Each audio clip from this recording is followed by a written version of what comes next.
नमस्कार दोस्तों, आप सभी का स्वागत है हमारे YouTube channel class to read में। दोस्तों, भारत की राज्य व्यवस्था में आज का हमारा टॉपिक रहने वाला है संविधान की प्रस्तावना। तो चलिए शुरू करते हैं। प्रीम्बल ऑफ द कॉन्स्टिट्यूशन, संविधान की प्रस्तावना। तो दोस्तों, सबसे पहले जो पॉइंट आता है उसे संविधान की प्रस्तावना में देखते हैं। तो प्रस्तावना को संविधान का परिचय और भूमिका भी कहते हैं, क्योंकि संविधान जो है उसके संक्षिप्त रूप में देखें तो प्रस्तावना में वो सारे तत्व मिलते हैं जो कि एक संविधान में हमारे हैं। इसलिए संविधान का परिचय भी प्रस्तावना को कहा गया है।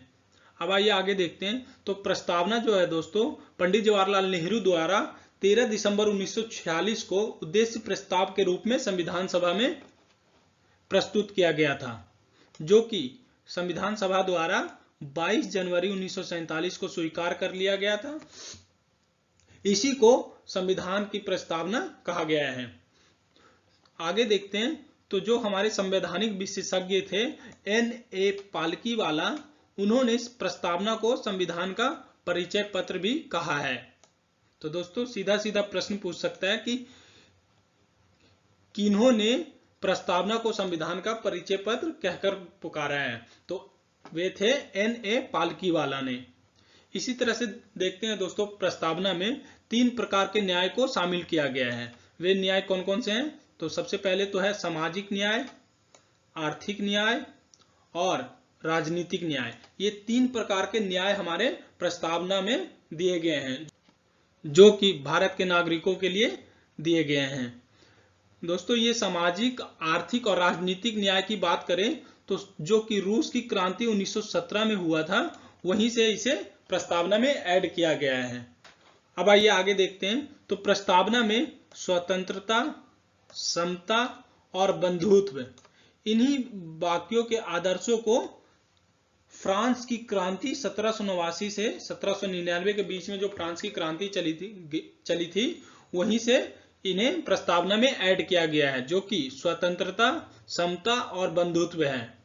इन्हें लिया गया है फ्रांस की क्रांति से।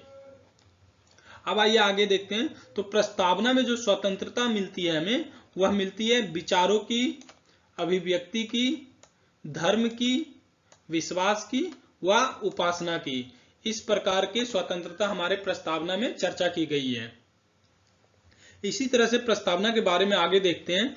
तो प्रस्तावना को केवल एक बार ही संशोधन किया गया है, और वह किया गया है 42वें संविधान संशोधन के तहत, जो कि 1976 में किया गया था।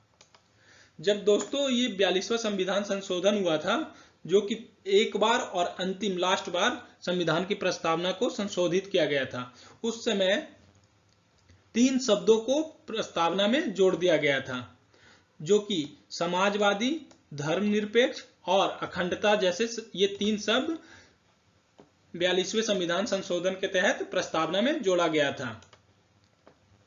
अब आइए देखते हैं जो संविधान की प्रस्तावना है। जो दोस्तों, सबसे पहले तो देखते हैं प्रस्तावना को।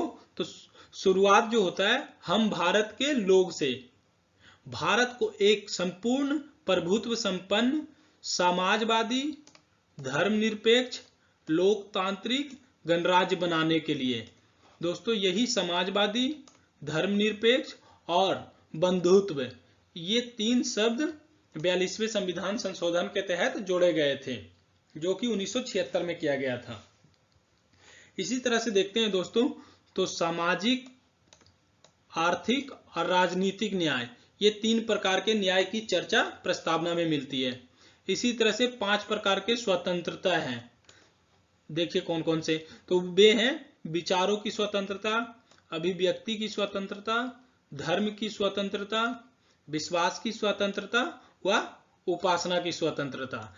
ये 5 प्रकार के स्वतंत्रता की चर्चा हमारे प्रस्तावना में किए गए हैं। इसी तरह से देखते हैं, प्रतिष्ठा और अवसर की भी समता हमारे प्रस्तावना में मिलता है। दोस्तों, जो प्रस्तावना था वह संविधान सभा में 26 नवंबर 1949 को संविधान सभा के लोगों द्वारा आत्मार्पित अर्थात कि स्वीकृत कर लिया जाता है।